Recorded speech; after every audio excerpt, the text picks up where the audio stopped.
हमेशा की तरह आज फिर बहुत अच्छी किताब जो है वो हमने उसका इंतखाब किया था और उमर रियाज साहब और मैं जो है वो आपके साथ ये किताब डिस्कस करेंगे। और जो हमारी शुरू से कोशिश रही है कि हम बुक्स ऐसी सेलेक्ट करें, एक तो रीसेंट बुक्स हों, दूसरा उसमें हम डाइवर्सिटी लाना चाह रहे थे कि जैसे पॉलिटिक्स पे भी किताब हो, फ़िलासफ़ी पे भी हो, टेक्नोलॉजी पे भी हो और फिक्शन भी डिस्कस करें। तो आज की जो किताब है वो टेक्नोलॉजी के ऊपर जो है वो हमने, और अगर आप थोड़ा सा रिकॉल करें जो हमारे पिछले बुक आज देखते रहे हैं तो पीछे भी 3-4 ऐसी बुक्स डिस्कस हुई थी जिसके अंदर हमने कुछ इनोवेटर्स के ऊपर बात की, कुछ इमर्जिंग टेक्नोलॉजीज़ पे बात हुई। तो उसी सिलसिले को आगे ले जाते हुए जो आज की किताब है ये बहुत अच्छी, बहुत बहुत कहना चाहिए कि इसके बहुत आस्पेक्ट्स हैं जिसकी वजह से मुझे ये अच्छी लग रही है और हम उसको वन बाय वन डिस्कस करेंगे कि मुझे क्यों अच्छी लगती है और उमर साहब को क्यों अच्छी लगती है। सो एनी हाउ ये किताब जो है इन द प्लेक्स है, स्टीवन लेवी की किताब है। और ये बुक जो है वो गूगल की एस्टैब्लिशमेंट, गूगल के राइज, उसके इनिशियल डेज, उसके फाउंडर्स के बारे में, कैसे इवॉल्व हुआ गूगल। और वी ऑल नो कि आजकल के दौर में गूगल के बगैर शायद ज़िंदा रहना मुमकिन नहीं है और हर चीज़ में गूगल नज़र आ जाता है, मैप से लेके फ़ोन्स में, बाकी हर जगह, सर्च में, रिसर्च में। तो गूगल की इम्पोर्टेंस जो है, जो उसका विजन था गूगल का, उसके अकॉर्डिंगली ही इवॉल्व होया हुआ है। सो विद दैट मैं कुछ अपनी बातें बाद में आपके सामने रखूँगा। उमर साहब से बात स्टार्ट करते हैं। उमर साहब सबसे पहले ये बताएं कि आपको सबसे अच्छी बात क्या लगी इसमें। और उमर साहब जो है हर बुक का जो है जो कॉन्सेप्ट होता है उसका एक उर्दू तर्जुमा भी हर दफ़ा करते होते हैं। हाँ, इसका तो तो ये गूगल का उर्दू तर्जुमा जो है ना वो पता नहीं अब आप क्या करेंगे। हाँ, गूगल का लफ्जी मतलब तो ये है कि it's a number of 100 zeros। हाँ, 101 विद 100 zeros हों तो वो गूगल बनता था। एक्चुअली जो नाम था वो गूगल था। प्रोनाउंस होके तो गूगल हो गया। और दूसरा ये कि इसको उर्दू तर्जुमा क्या हो सकता है, बेहद, लाफानी। लाफानी का ताल्लुक तो खैर रहता है। एक्चुअली सर्च इंजन था ना। हाँ जी, इंजन का भी तर्जुमा ढूंढना है। हाँ, इंजन का। इसीलिए मैं इसमें अक्सर मुनक़सिम रहता हूँ कि मैं ये इब्लाग के लिए तो उर्दू ज़बान है लेकिन लर्निंग के लिए अंग्रेज़ी है।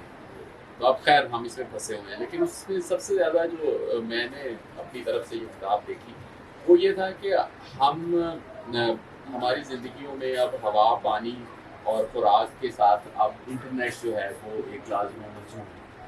और इंटरनेट जो है उस पे हमने जो किताब की वो इनोवेटर्स। तो इनोवेटर्स बुनियादी तौर पे इंटरनेट के बनने की तारीख और ये कैसे ये कॉन्सेप्ट बना, फिर ये कैसे टेक्नोलॉजी बनी, फिर ये कैसे अब इतना ज़्यादा कि अब आप इंटरनेट के बगैर सर्वाइव ही नहीं कर सकते। और अब तो यहाँ तक भी बात हो रही है कि इंटरनेट जो है वो एक बेसिक राइट है या फंडामेंटल राइट है या ह्यूमन राइट है। अच्छा, जब हम इंटरनेट की बात करते हैं तो इंटरनेट पे जो मोस्ट कह लीजिए कि सबसे ज़्यादा जो इस्तेमाल करने वाली चीज़ है वो गूगल।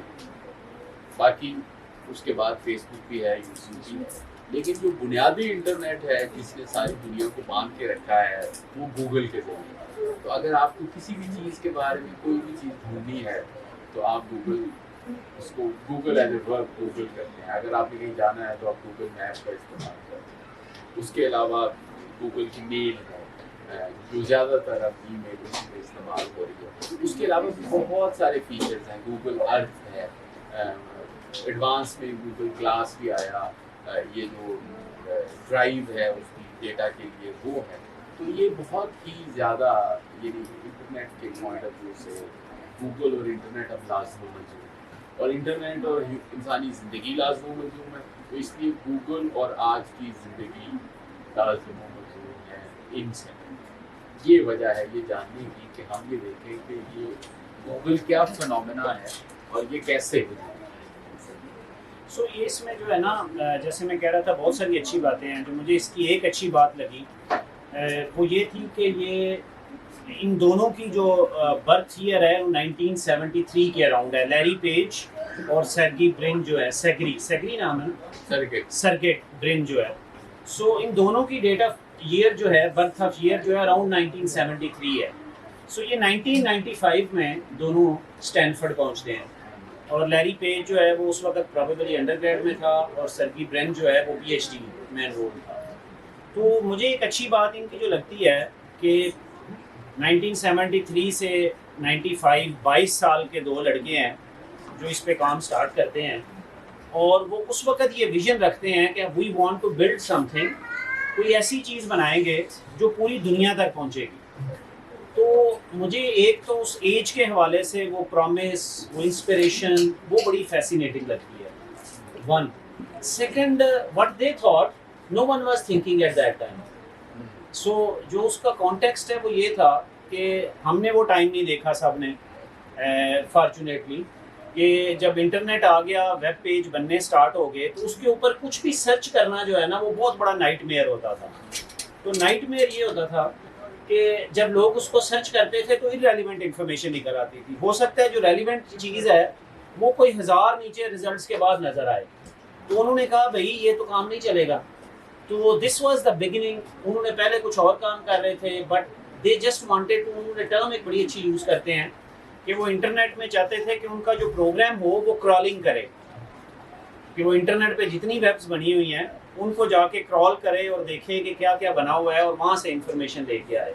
सो बाकी चीज़ें पे आप पे आते हैं जो उनकी बिगिनिंग के ऊपर, but you want to share how they started building it. लेकिन जो मुझे जो फैसिनेशन है वो ये थी कि मैं अक्सर ये कहता हूँ कि हमारे यहाँ हमें आजकल 22-25 साल के नौजवानों को ये कन्विंस करने में मुश्किल पेश आती है कि आप गूगल में जॉब ले सकते हैं।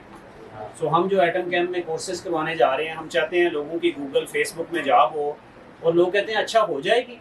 तो मैं ये सोचता हूँ वो 22 साल के होके वो गूगल बनाने में मसरूफ थे, और हम अभी ये कॉन्फिडेंस भी नहीं क्रिएट कर पा रहे। ज़ाहिर वो एक, क्या कहते हैं आप इस बारे में? एक तो वो एक इकोसिस्टम है। इकोसिस्टम है। अच्छा, आपको जो स्टैनफोर्ड है, उससे पहले मैं आपको एक एनेक्डोट सुनाना चाहता हूँ कि 2004 में मैंने मुकाबले के इम्तिहान का वो फॉर्म भरा, तो उसमें उन्होंने लिखा होता है कि आप ये बताएं कि आपके कोई फेवरेट पर्सनैलिटी कौन है या कोई आइडियल है। तो उसमें सेफ में आप कायदे आज़म, नेल्सन मंडेला और इस तरह की चीज़ें, अब्दुस्तारी थी।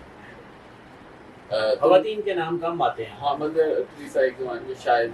तो मैंने उसमें अपनी फेवरेट पर्सनैलिटी लिखी, शरारतन पता नहीं ये क्यों, वो लिखी लैरी पेज और सर्गेई ब्रिन। अच्छा जी, you were ahead of time. I don't know why I did that। लेकिन हुआ ये कि जब वो इंटरव्यू हुआ तो वो जो उसमें बैठे थे बुजुर्ग सारे, उन्होंने कहा ये कौन है।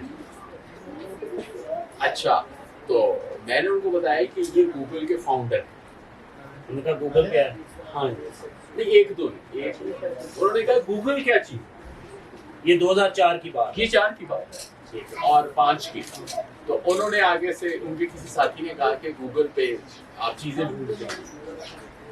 तो वो एक, अब देखें कि अंदाजा कि हम कहाँ पे हैं, हमें जानने में मुश्किल पेश आ रही है। ये सारा सफर जो है पिछले 2 डेकेड्स में, ये लैरी पेज और सर्गेई ब्रिन। तो एक तो स्टैनफोर्ड और वो सिलिकॉन वैली एक इकोसिस्टम है, उस इकोसिस्टम में। और दूसरा जो यूनिवर्सिटी का रोल है, यानी बहुत अरसे तक जो गूगल को फंड किया वो यूनिवर्सिटी ने किया, और पेज जो है वो ये समझता था कि ये यूनिवर्सिटी की प्रॉपर्टी ही रहनी चाहिए, लेकिन यूनिवर्सिटी से फिर वो ज़ाहिर आगे बढ़ी। एक और जो ट्रेंड है वो ये था कि ये दोनों डिवाइडेड थे बिटवीन टेस्ला एंड एडिसन। हाँ, that's interesting. Tesla was a forgotten genius. उसने इतनी चीज़ें बनाई, इतनी आइडिया बनाए, पर वो कमर्शलाइज नहीं कर सका, वो स्केल नहीं कर सका। तो ये चाहते थे कि हमने टेस्ला जैसा इनोवेटर होना है, लेकिन हमने कमर्शलाइज एडिसन की तरह। तो एक ये दूसरी बड़ी इंटरेस्टिंग है इसमें, उसको कम डिस्कस किया, वो ये है कि ये सारे के सारे 70% जो इनमें स्टाफ है ना, वो प्रोफेसर्स के बच्चे। ये खुद भी दोनों, इन दोनों के जो फादर थे वो प्रोफेसर, जो वो गूगल में हायर करते हैं वो भी ज्यादातर प्रोफेसर के बच्चे। सो इन अ वे आप ये कह सकते हैं कि वहाँ पे एक एकेडमिक एनवायरनमेंट हो, जिसमें कोई मिशिगन से आ रहा है, कोई कहीं से आ रहा है, कोई बल्कि बाहर से आ रहा है, कोई ईरान से आ रहा है, कोई स्विट्जरलैंड से भी, इरानियन भी सलाह।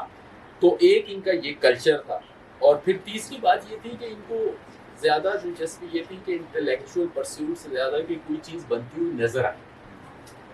तो ये एक ट्रेंड है कि हमारे यहाँ आजकल बड़ी डिबेट है कि कुछ लोग कहते हैं डिग्री होनी चाहिए, कुछ लोग कहते हैं डिग्री नहीं होनी चाहिए। बट डिग्री तो एक और लेवल की चीज़ है, बट असल चीज़ तो ये है कि क्या नॉलेज वो स्किल देता है जिससे आप कोई चीज़ बना सकें। और मैं इसके साथ एक और इजाफा करूँगा कि क्या नॉलेज वो कॉन्फिडेंस देता है कि आप कुछ बना सकें। तो उनका जो नॉलेज है, आप वो कहते हैं यूनिवर्सिटी का फ़ायदा नहीं, देखे ना जी गूगल का फाउंडर भी ड्रॉप आउट है, फेसबुक का भी, माइक्रो, पर वो अगर यूनिवर्सिटी को उसमें से निकाल दे तो वो शायद फाउंडर ना हो, क्योंकि कोई ऐसा फाउंडर नहीं है।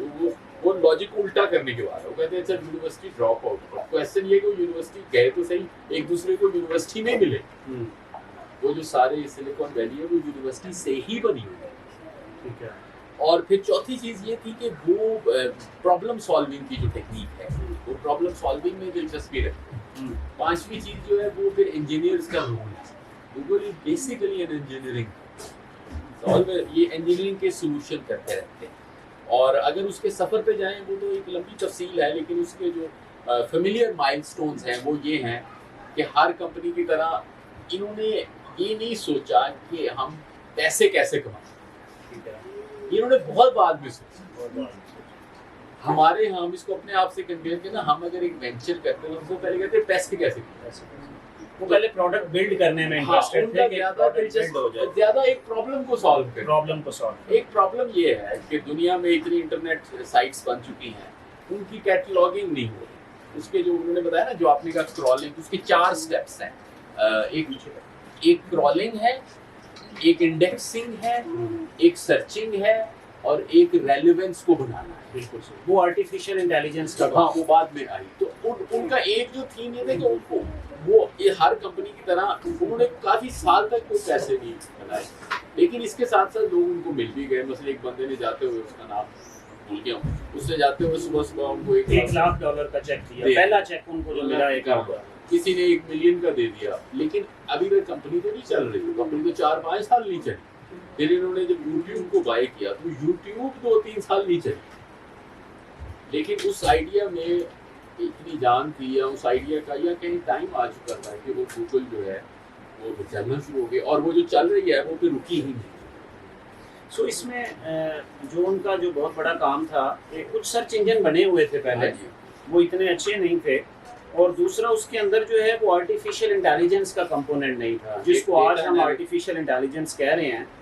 तो उन्होंने कहा था कि वो चूंकि इंफॉर्मेशन बहुत ज़्यादा रीड करेंगे, सपोज वो कहते हैं कि उन्होंने जो और सर्च इंजन थे उसके ऊपर उन्होंने सर्च किया, जो है वो बिल क्लिंटन का नाम लिखा, और वो बिल क्लिंटन जो है वो और बिल क्लिंटन निकलने लग गए। हालांकि उस वक्त उन्हें समझना चाहिए था वो यूएस प्रेसिडेंट है। जब उन्होंने अपने गूगल के ऊपर उसको सर्च किया तो सबसे पहले वाइट हाउस निकल आया। तो दैट वाज देयर इंटेलिजेंस। अच्छा वो कैसे करते थे? उन्होंने प्रोग्राम बनाया कि बहुत सारे लोग ये सर्च कर रहे थे, तो उन्होंने कहा जब डिफरेंट लोग सर्च कर रहे थे तो किसके ऊपर जाके जो है वो उस बंदे का जो है कनेक्शन एस्टैब्लिश हो रहा था। तो वो सिस्टम ने खुद रीड कर रहा था एल्गोरिथम, जो आज हमें बड़ी नॉर्मल बात लगती है, उस वक्त इट वाज रेवोल्यूशनरी कि वो सिस्टम रीड करेगा कि जब बिल क्लिंटन का ताल्लुक असल में किस चीज़ के साथ है जिसको बहुत सारे लोग सर्च कर रहे हैं। अच्छा अगर वो सर्च कर रहे हैं तो ज़्यादा लोग वाइट हाउस के साथ रिलेट कर रहे हैं, तो जब पहला रिजल्ट आएगा तो वाइट हाउस ऊपर आएगा। तो this artificial intelligence actually change everything. और जो इनिशियल उनकी दूसरी इसके अंदर जो बड़ी इंपॉर्टेंट एक बात है यूएस के अंदर, वो हमने पहले भी डिस्कस की थी, वो टैलेंट में इमिग्रेंट्स का रोल है। कि सर्गी ब्रिन जो है, मैं उसका नाम फर्स्ट हमेशा वो प्रोनाउंस गलत कर जाता हूँ, ब्रिन जो है उसके जो फैमिली है वो सोवियत यूनियन में थी, और उन्होंने माइग्रेट किया और माइग्रेट यूएस में किया और वहाँ पर आके उसने काम स्टार्ट किया और वो ये बना। अच्छा बाद में जितना इस बुक के अंदर वो जिक्र करता है लोगों का, मेजॉरिटी ऐसी है जो इमिग्रेंट्स है, जहाँ जिनकी फर्स्ट जनरेशन थी या सेकंड जनरेशन थी। तो जो यूएस के अंदर ये जो टैलेंट की अवेलेबिलिटी है, ये अगर ये सारे लोग ना होते तो वो गूगल ना बनता। जैसे वो ये चाह रहे थे कि एड्स का बिजनेस कैसे रन करना है इसके ऊपर, तो अगेन एक उनका एम्प्लॉई था, मेरे ख्याल में ईरानियन था वो, जिसने ये इन्वेंट किया एड्स वाला सिस्टम जो है, एडसेंस जो है। सो एक जो इंटरेस्टिंग बात इस बुक में है वो रोल ऑफ इमिग्रेंट्स है यूएस की इकोनॉमी में। दूसरी इंटरेस्टिंग बात जो है वो इमेजिनेशन है, विजन है तो उस वक्त वो लैरी पेज ने कहा कि I want to build something जिसकी पूरी दुनिया में जो है वो आउटरीच होएगी, तो दे बिल्ट इट। सो इसमें इमेजिनेशन का बड़ा इंपॉर्टेंट रोल है। एम्बिशन देखें, एम्बिशन देखें। अब गूगल के कामयाब प्रोडक्ट तो सबको पता है, जो उनके फेल्ड प्रोडक्ट, वैसे उनका एक फेल्ड प्रोडक्ट था, तो उन्होंने कहा कि सारी दुनिया की किताबें जो है ना उनको स्कैन कर, और उन्होंने उसको फिजिकली स्कैन करना शुरू कर। उन्होंने सोचा कि 20 लाख किताबें जो हैं, यानी अब हम इस किताबों की शॉप में बैठे हैं, तो इसमें अहमद सईद साहब कहते हैं 3 लाख हैं। अब अगर कोई सोचे कि ये सारी किताबें स्कैन करनी है तो बहुत डॉन्टिंग टास्क लगेगा, लेकिन उन्होंने ये नहीं, इस जैसी हजारों लाइब्रेरीज को मिलियंस ऑफ किताबें, उन्होंने कहा जी ये सारी किताबें जो हैं ये स्कैन कर, और उन्होंने अपने आप हाथों से वो स्कैन करना शुरू कर दी। और उसके अलावा फिर उनका जो गूगल ग्लास था वो इतना एम्बिशियस प्रोजेक्ट था, उसके अलावा कितने सारे एम्बिशियस प्रोजेक्ट थे। तो वो एम्बिशन जो है और ये देखना कि ये चीज़ हो सकती है, ये एक बहुत बड़ा एक चीज़ है। दूसरा उन्होंने ऑर्गेनाइजेशनल कल्चर इसमें बड़ा डिस्कस करता है वो, तो किसी भी ऑर्गेनाइजेशन की सक्सेस में ऑर्गेनाइजेशनल कल्चर बड़ा रोल प्ले करता है। और उन्होंने बताया कि बड़े स्टार्ट से ही जो है ना वो बड़े कैजुअल से लोग थे ये जो दोनों हैं, तो उन्होंने जो अपनी ऑर्गेनाइजेशन बिल्ड की उसको डेलिबरेटली उन्होंने डिज़ाइन इस तरह किया कि हमने कोई हिरारकी नहीं रखनी, हमने इकट्ठे बैठना है। वो जिस गैरेज में काम करते थे वहाँ सारे मिल के लगे हुए होते थे, और ये सारा कुछ। फिर उसके अंदर इंटरेस्टिंग बात ये बुक वाला वो जो बताता है कि जब उनको वेंचर कैपिटलिस्ट ने पैसे देना चाहे तो उन्होंने कहा ये बड़े बच्चे हैं तो इनसे कंपनी किधर चलनी है। तो उन्होंने कहा कि आप एक सीईओ रखें, और सीईओ जो है वो होना चाहिए जो किसी और फर्म्स का जिसने सर हेड कर चुका हो। सो दे वर इनिशियली रिलक्टेंट। उन्होंने कहा कि ये क्यों रखना चाह रहे हैं, उनकी टीम ने पूछा तो उन्होंने कहा कि ये एडल्ट सुपरविजन के लिए रखना चाह रहे हैं, तो they want to supervise us. लेकिन लेटर ऑन दे रियलाइज्ड कि he was very useful. Eric Schmidt, Eric Schmidt. तो लेकिन उनका ऑर्गेनाइजेशन कल्चर का एक और बड़ा दिलचस्प पार्ट है जो मैंने लगा, वो ये है कि ये कल्चर भयक वक्त ट्रांसपेरेंट और सीक्रेट। ठीक है, यानी कि भयक वक्त ट्रांसपेरेंट भी है, not a very transparent company. यानी उन्होंने कभी किसी को ये नहीं बताया कि फॉर एग्जांपल कि उनकी कौन सी ब्रांच कितना रेवेन्यू कमा रही है, पहले भी उन्होंने टोटल रेवेन्यू का ही नहीं किसी को भी नहीं पता। तो उन्होंने अपने शेयर होल्डर्स को शायद उस बार में बता दिया जब आईपीओ में गए। उसके अलावा वो हर प्रोजेक्ट जो है ना उसको सरप्टिशियसली लॉन्च कर। अच्छा, ये बड़ी दिलचस्प बात है, वो अपने प्रोडक्ट की खुद कोई एडवर्टाइजमेंट नहीं करते। और यहाँ पे हमें कंट्रास्ट नजर आता है स्टीव जॉब्स और इनके अंदर। अब स्टीव जॉब्स जो है ना इज लाइक अ सेलिब्रिटी, हो जाता है वो सारी स्टोरी टेलर भी है। अच्छा, ये जो है ना ये नीचे से छुप के जो है ना कोई चीज़ लॉन्च करते हैं, अपना कोई नया फीचर भी लाते हैं ना, बस उसको नीचे घुसा दें। सो इनका बिलीव ये है कि जो लोग चीज़ इस्तेमाल अच्छी होगी वो इस्तेमाल करेंगे। और दूसरा ये है कि ये कंपटीशन से बड़े believe in the power of their product जो है। हाँ, तो वो कहते हैं कि वो बेहद वक्त उनकी transparent strategy and hiding strategy दोनों इकट्ठी चलती है। तो उनकी जो इंटरनल स्ट्रेटजी है वो ट्रांसपेरेंट कंपनी, लेकिन जो बाहर के लिए इट्स हाइडिंग स्ट्रेटजी। और उसके बाद जो चीज़ ज़्यादा सोचने वाली इसमें है, जैसे लोगों ने बहुत ज़्यादा, जो उनकी सबसे बड़ी इन्वेंशन है वो सर्च इंजन नहीं है। एक्चुअली सर्च इंजन तो बन ही जाता है पैसे, बल्कि चल भी रहे थे। वो एक्चुअली उनका एड के साथ रेवेन्यू मॉडल है। ये एक ऐसी इन्वेंशन कह लें या डिस्कवरी कह लें जिसने सारे इंटरनेट का जो बिजनेस है उसको चेंज कर दिया। अभी जो मुझे मिलते हैं यूट्यूबर, हमारे यहाँ यूट्यूबर बहुत है ना, तो वो यूट्यूबर जिस तरीके से रेवेन्यू कमा रहे हैं उसके पीछे वो सारा एडसेंस है। जो वेबसाइट्स वाले रेवेन्यू कमा रहे हैं उसके पीछे एडसेंस है। तो मैं जो लोग बैठे हैं जो देख रहे हैं, अगर वो इंटरनेट से रेवेन्यू जनरेशन में दिलचस्पी रखते हैं तो उनको गूगल का मॉडल स्टडी करना चाहिए। और कोई वेबसाइट अगर ट्रैफिक उसकी ज़्यादा हो तो वो बड़ी आसानी से पैसे कमा सकते वेबसाइट। और अभी और भी होने जा रहा है ना, अभी इसके ऊपर वो जो जिसकी मुझे बहुत ज़्यादा समझ नहीं है, सुनी सुनाई बातें मैं आपको बताने लगा हूँ, वो Web3 है। सो Web3 जो है वो फर्दर डिसेंट्रलाइज होने जा रहा है इंटरनेट। इनका वो डिसेंट्रलाइज, हाँ, इनका Web2 पे है। तो Web3 जो है वो डिसेंट्रलाइज, मैंने किताब रखी है। अच्छा, तो Web3 जो है वो डिसेंट्रलाइज होने जा रहा है, जिसमें हर कोई क्रिएटर होगा और आप अपना रेवेन्यू मॉडल भी बना सकेंगे, आप क्रिएटर भी होंगे, डिसेंट्रलाइज्ड इंटरनेट हो जाएगा। तो this is also something that's going to happen. तो इसलिए पिछली टेक्नोलॉजी, हमारा जो बुक आवर्स का मकसद होता है वो यूथ को इन चीज़ों के बारे में बताना, इंस्पायर करना, इन चीज़ों के बारे में सीखें। सो एक उसमें बड़ी इंटरेस्टिंग वो इनकी डिस्कशन चलती रही रेवेन्यू मॉडल के ऊपर। जो इनिशियल इनको इन्वेस्टमेंट दी थी वो लोगों ने दे दी, लेकिन बड़ा अरसा परेशान रहे। उन्होंने कहा ये कुछ निकलना नहीं है इससे। तो एक स्टार्टअप्स के अंदर, एंटरप्रेन्योरशिप के अंदर ये बड़ा इंपॉर्टेंट होता है कि आप जो है पेशेंस से अपना काम करें, आप अपनी प्रोडक्ट पे बिलीव करें। इर्द गिर्द के लोग बहुत सारे आपको जो है ना वो आएंगे, और पाकिस्तान में तो बहुत ज़्यादा ही आएंगे कि ये नहीं चलने वाला, ये नहीं चलना, ये ऐसे नहीं होना। तो I think they continued working, अपनी प्रोडक्ट इम्प्रूव की, उसको डेवलप किया। तो that is very important in a way कि जब आप कुछ बिल्ड कर रहे हो तो अपने आप फोकस उसका जो है वो ठीक रखें। और फिर ये भी देखिए कि ये नहीं है कि प्रोडक्ट बना के तो फिर सो जाए। हाँ ठीक है, ये इनका भी लेसन है और बाकियों का भी कि हर रोज उनके लिए एक नया चैलेंज, कोई नया बग जो है वो क्रिएट हो गया, कोई नया प्रॉब्लम आ गया है। मसलन पोर्नोग्राफी का चैलेंज, उसको कैसे कंट्रोल करें, कॉपीराइट का चैलेंज है, केस हो रहे हैं, फिर कितनी सारी चीज़ें फेल हो रही हैं। अब गूगल की अपनी वीडियो फेल हो, जबकि यूट्यूब, इसमें यूट्यूब का भी जिक्र है, मैं वो भी कहना चाहूँगा कि यूट्यूब 3 लड़कों ने बनाई, उनमें से भी एक बांग्लादेशी। तो उनका मॉडल इतना सिंपल था। इन्होंने एक बड़ी ऑब्वियस चीज़ यूट्यूब में मिस कर दी। इन्होंने ये मिस कर दिया कि इन्होंने कहा कि हमारी जो गूगल वीडियो होगी उसमें जो इंटरनेट पे वीडियोस होंगी वो सारी की सारी अवेलेबल है, आप उनको सर्च करें।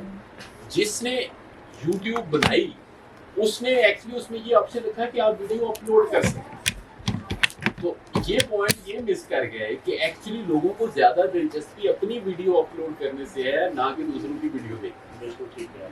तो फिर जब यूट्यूब ने बनाया तो इनको $1.5 अरब में उसको खरीदना पड़ा, लेकिन फिर इन्होंने उसको अभी आप देखें इंटरेस्टिंगली, अभी कुछ दिन पहले मैंने न्यूज़ देख रहा था कि इंटरनेट एक्सप्लोरर जो है माइक्रोसॉफ्ट का, वो ऑफिशियली जो है वो क्लोज हो गया। हाँ। और जब ये गूगल बना रहे थे तो अभी गूगल बना नहीं था। हाँ। तो न्यूज़ सिलिकॉन वैली जो है वो बड़ी कोहिसिव नेटवर्क है।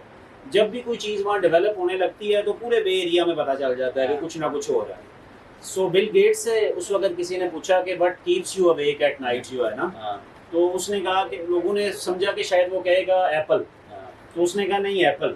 So there are few kids working in a garage. They keep me awake at night. जो है ना, they are doing something that I don't know. वो जो आप कह रहे थे ना, तो उसने, अब वो देखें कि उसकी जो प्रोडक्ट है, अब इंटरनेट एक्सप्लोरर एक टाइम आया है जिसके अंदर जो है उसकी गुंजाइश नहीं रह गई। क्रोम ज़्यादा पॉपुलर, क्रोम ज़्यादा पॉपुलर। तो वो जो सर्च वाला उनका काम है, मतलब इट वाज, और उसके साथ अच्छा ऐड पे भी लोग मानते नहीं थे कि ऐड जो है वो ऐड चलेगी और बिजनेस देगी, but I think they remain consistent, और उस कंसिस्टेंसी में दे अचीव। अच्छा, उसमें देखिए कि लोग कैसे अप्रिशिएट कर रहे हैं। जैसे वो गए गाड़ी वाली कंपनी के पास, जनरल मोटर्स के।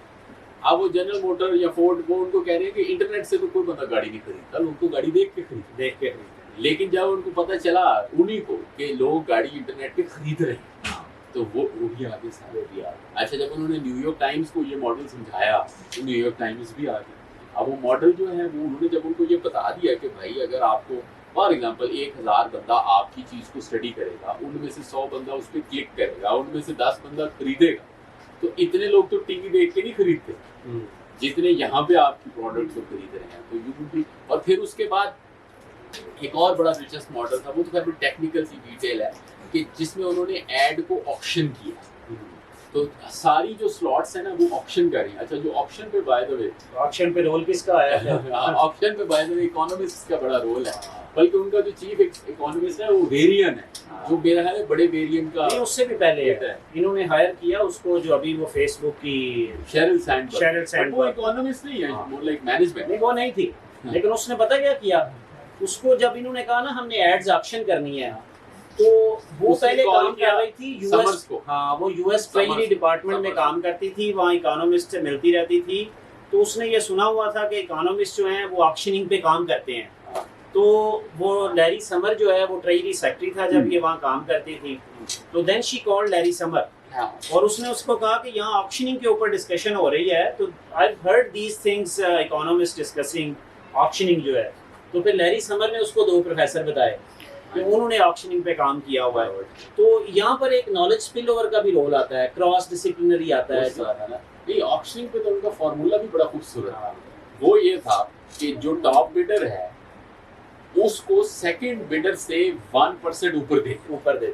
बिल्कुल सही है। यानी कि उसको कम देते थे। यानी फॉर एग्जांपल अगर आपने बिड किया एक स्लॉट, एक ने $6 का किया, एक ने $7 किया, एक ने $10 का किया, अब वो $10 वाले से लेनी, लेकिन $10 वाले को कहेंगे तुम $8, तुम्हें $8 की जगह दे रहे हैं। वो इसलिए कि उन्होंने कहा कि अगर हम इसको करेंगे तो ये समझेगा कि मुझे एक्सप्लॉइट किया और ये अगली दफा कम बिड करे।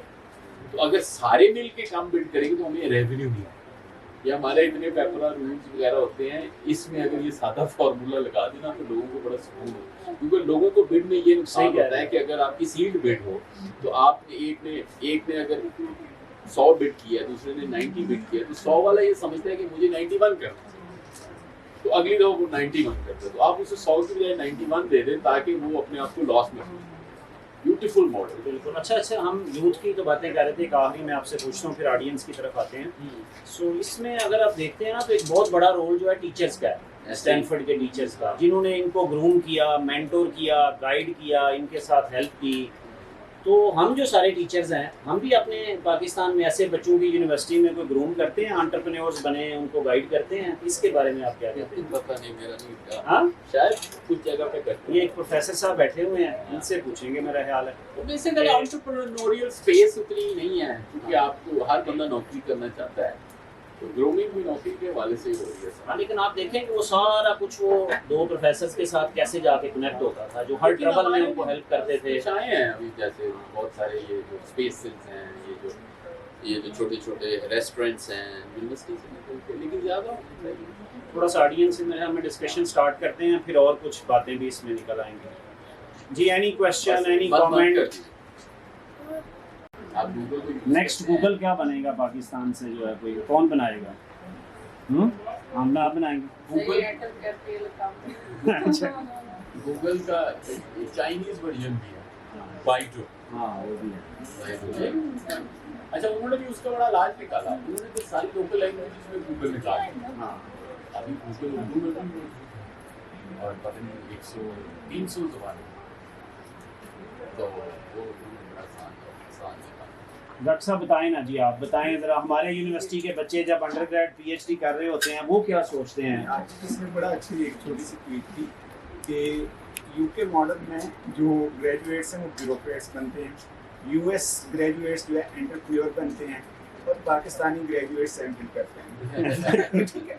अच्छा, लेकिन असल में ये बात बड़ी सही है कि ये डायनेमिक चेंजेस चल रही हैं। गूगल बहुत रिच हो गया, आपने जैसे गूगल स्प्रेडशीट है, गूगल एनालिटिक्स है, कि प्रॉब्लम तो आपको ये आ गया ना कि इंफॉर्मेशन फ्लो बहुत ज़्यादा एनालिटिक्स का इशू है, कि making sense of that information, that's a big challenge. तो आप देखिए, तो ये बिजनेस, आपका न्यूज़पेपर मॉडल टू फेल हुआ, दे थॉट कि न्यूज़पेपर हमारी जो है वो अर्निंग है, और वहाँ से तो असल में एडसेंस ने क्या किया, न्यूज़पेपर दुनिया पूरी में उन्होंने सोचा ही नहीं है कि अच्छा भी ये जो एडवर्टीजमेंट है इसका एक नया मैकेनिज्म आ गया। ठीक है, अभी आपके टीवी चैनल्स का क्या हुआ, उन्होंने सोचा ही नहीं था अच्छा ये तो यूट्यूब होगा, लोग 1 मिनट में वो क्लिप देखेंगे। तो ये एक तो ये डायनेमिक्स आ गई। जहाँ तक लीक की बात है एंटरप्रेन्योरशिप, उसमें बात ये होती है कि एनवायरनमेंट चाहिए होता है। एंटरप्रेन्योरशिप में वैक्यूम में डेवलप नहीं होना होता, और उसमें फिर आपकी वो फेवरेट चीज़ आ जाएगी, उसमें सिटीज़ चाहिए होती है। ठीक है, सिटीज़ की एंटरप्रेन्योरशिप एग्जैक्टली, और वो फिजिकल वो आपके यहाँ अपॉर्चुनिटीज भी उस तरह की नहीं होती, और रिस्क है ना। वहाँ पे अगर एक ग्रेजुएट जो है वो 6 महीने साल के लिए आवारागर्दी करता है तो उसके पास फिर भी मार्जिन है, वो दोबारा ट्रैक पे चला जाए। हमारा बेचारा ग्रेजुएट ही एक दफ़ा वो उससे उतर गया, तो आपकी इतनी नीश मार्केट है और इतना वो छोटा है, तो वो उसके पास अपॉर्चुनिटीज नहीं है, इसलिए वो रिस्क ले नहीं सकता। लेकिन रिस्क लेना बड़ा जरूरी है ना। रिस्क तब लेंगे जब आपका पेट भरा हुआ होगा।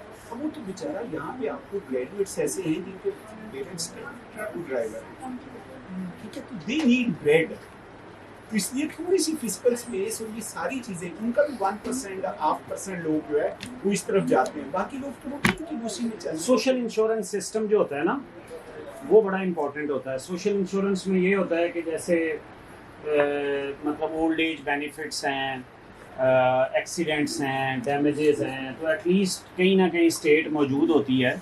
तो जब बिल्कुल ही आप जो है वो अपने तौर पे होते हैं तो फिर रिस्क लेने ज़रा मुश्किल हो जाते हैं। I do agree with you कि इसमें प्रोफेसर्स का बहुत बड़ा रोल है। They have themselves very limited exposure, ठीक है, तो वो बच्चों को वो एक ब्रॉडर एक्सपोजर दे ही नहीं पा रहे। आपकी पब्लिक सेक्टर यूनिवर्सिटीज में उनको बड़ा सोचना सिखा ही नहीं रहे। तो दैट आई इसमें बड़ा इंटरेस्टिंग जो है ना वो उनकी प्रोक्योरमेंट के बारे में बड़ी अच्छी डिस्कशन। जब इनिशियली थे तो पैसे बहुत थोड़े थे, तो वो ऑफिस बना रहे थे, तो हर प्रोडक्ट जो वो कोशिश करते थे कहीं से सेकंड हैंड मिले, फर्नीचर सेकंड हैंड मिले, सस्ती मिले, नो सिंपल डिज़ाइंस मिले, कोई ऐसी उसके अंदर जो है ना वैरायटी ना हो, खर्चा ना हो।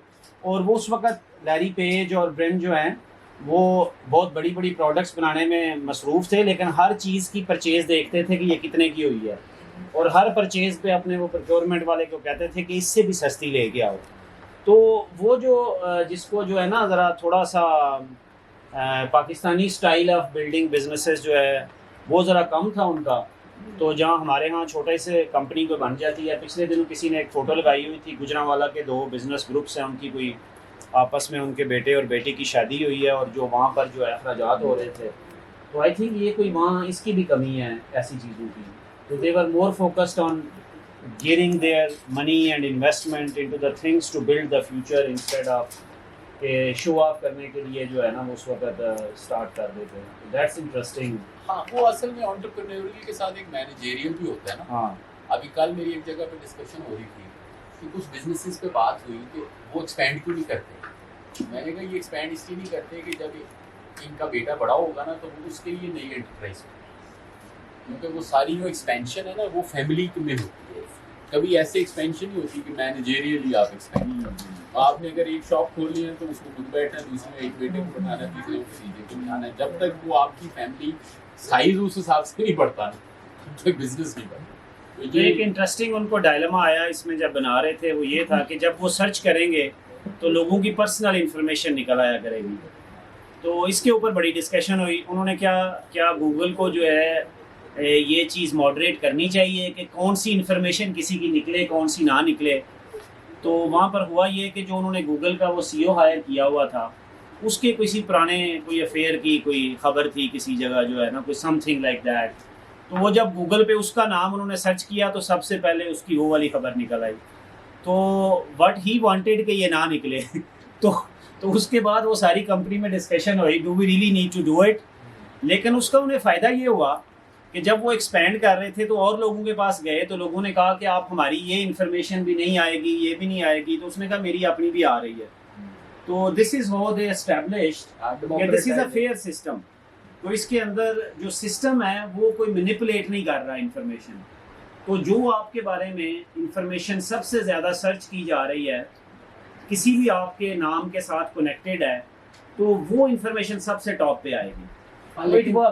थोड़ी मैनिपुलेशन है जिसको कहते हैं सर्च इंजन ऑप्टिमाइजेशन। वो इन्होंने बाद में की है अभी। हाँ। वो बड़ा अभी आगे जिस पे EU वालों ने इतराज उठाया कि जी वो पता है आप लोगों को, जो EU के साथ इनके केसेस चल रहे थे। नहीं, वो सर्च इंजन ऑप्टिमाइजेशन में भी वो ये हुआ है कि वो कहते ये हैं कि आइडियली तो कोई बंदा मैनिपुलेट नहीं करना चाहिए, लेकिन इसके बावजूद लोग मैनिपुलेट करते हैं, क्योंकि गूगल की जो सर्च है वो किसी बिजनेस की वैल्यू है। हाँ, मसलन अगर आप सर्च करें best pizza in town, best pizza in Islamabad, तो जो ऊपर निकलेगा लोग वही खरीदेंगे। तो वो जो EU के अंदर इनका केस चल रहा था वो यही चल रहा था ना, वो कहते थे कि ये कंपटीशन को डिस्टॉर्ट कर रहे हैं। सो ये लोग जिनसे पैसे लेते हैं, जिनसे एड्स लगाई होती हैं, उनको ऊपर ले जाते हैं। तो फिर EU ने इनके खिलाफ ये बैन किया है, ये वाला कि you can not do it. तो यूरोपियन यूनियन की जुरिस्डिक्शन के अंदर सो इसके अंदर जो बहुत इंपॉर्टेंट बात है समझने वाली, वो गूगल से associated privacy rights, copy rights, artificial intelligence, तो ये नई डोमेन्स भी बड़ी इमर्ज हुई हैं गूगल के बाद, जो शायद वैसे ना हो पाती जो है। वो इकोनॉमी है, बल्कि इट्स अ सोसाइटी ना। हाँ, तो आपको पता है अमेज़न जो है, ये जो मैं पहले ऑक्शनिंग की बात बता रहा था, सो US में जो इकोनॉमिक्स के PhD होते हैं, सबसे ज़्यादा हायरिंग उनकी यूनिवर्सिटीज़ में होती है, एकेडमिक्स में। तो सेकंड हाईएस्ट एम्प्लॉयर ऑफ जो है वो economist is Amazon in the US। और इकोनॉमिस्ट जो हैं वो वहाँ हेल्प करते हैं ऑप्टिमाइज करने में, इकोनॉमिस्ट हेल्प करते हैं ऑक्शनिंग के अंदर। तो ये जो इंटरनेट इकोनॉमी है इसके अंदर बहुत बड़ा रोल जो है वो उस इकोनॉमिक मॉडलिंग का है एक्चुअली। तो जिसके तहत उन्होंने इकोनॉमिक्स ऑफ टेक्नोलॉजी जो है उसके साथ कंबाइन किया है और उसको इवॉल्व किया है। सो हमारे जो इकोनॉमिस्ट हैं वो सिर्फ पढ़ते हैं डेवलपमेंट इकोनॉमिक्स, और स्टैनफोर्ड का मैं जब पेज देखता हूँ तो वहाँ पर एक है इकोनॉमिक्स ऑफ टेक्नोलॉजी, तो वहाँ जो है 15-20 प्रोफेसर जो हैं इकोनॉमिक्स के। सुसन एटली जो अभी अमेरिकन इकोनॉमिक एसोसिएशन की प्रेसिडेंट इलेक्ट हुई है, वो बेसिकली टेक्नोलॉजिस्ट है। हाँ, वो जो है ये हमारे इकोनॉमिस्ट क्यों नहीं टेक्नोलॉजी पढ़ते चीफ हैं? इकोनॉमिस्ट है आपका जो है जॉन लिस्ट जो है, ये उसका है लिफ्ट जो आपकी है, और पहले उसका ये फिर उबर का जो है चीफ इकोनॉमिस्ट का। तो बात ये है कि उनको डोनर से मिल जाते हैं। आप सारी सच्ची बातें ना करवाएं। ठीक है, अच्छा।